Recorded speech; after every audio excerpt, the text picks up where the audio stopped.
And welcome back. Imagine suddenly finding yourself in a life or death crisis. It's hard to know exactly how you would react, right?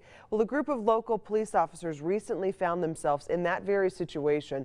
ABC4's Rick Aaron tells us how it unfolded in tonight's Behind the Badge report. Layton was dark and quiet in the pre-dawn hours of Sunday morning, January 12th. The officers on the graveyard shift were just about to clock out. Then all of a sudden, a call comes over the radio. A house at 2780 East Summerwood Drive is on fire, and there are people inside. A dashboard camera is recording as 4 Layton police officers are the first to arrive. Fire and smoke just pouring out of the house. I mean, you could see the flames shooting out of the window, and there was just so much smoke. Is everybody out of the house? The answer is no.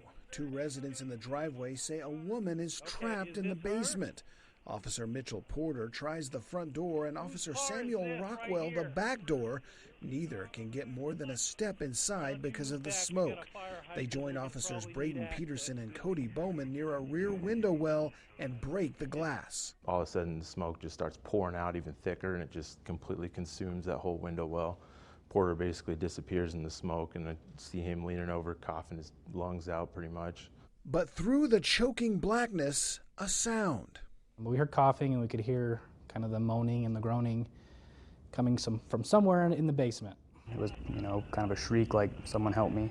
At that point, when I knew she was in there, your adrenaline's kind of going to the roof. I mean, there's a human being in there that is potentially in a serious amount of danger. So, I mean, all you're thinking about is getting into that house. Get that lady out.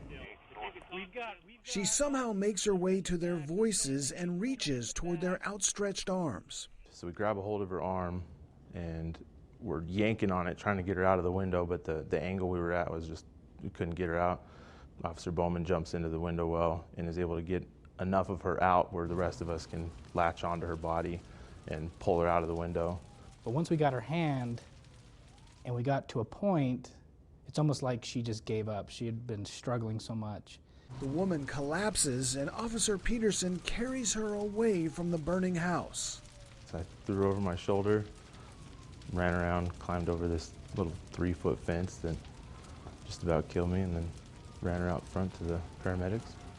The woman was taken to the hospital as a precaution, but turned out to be fine. Extremely fortunate that this team of a former firefighter, a former college football player, and a former Marine were on duty that morning. For days after that, I was thinking how proud I was to work with a bunch of guys that, like, none of them are going to even hesitate to run into that smoke with me, and nobody even had a second thought to put themselves at risk to get her out.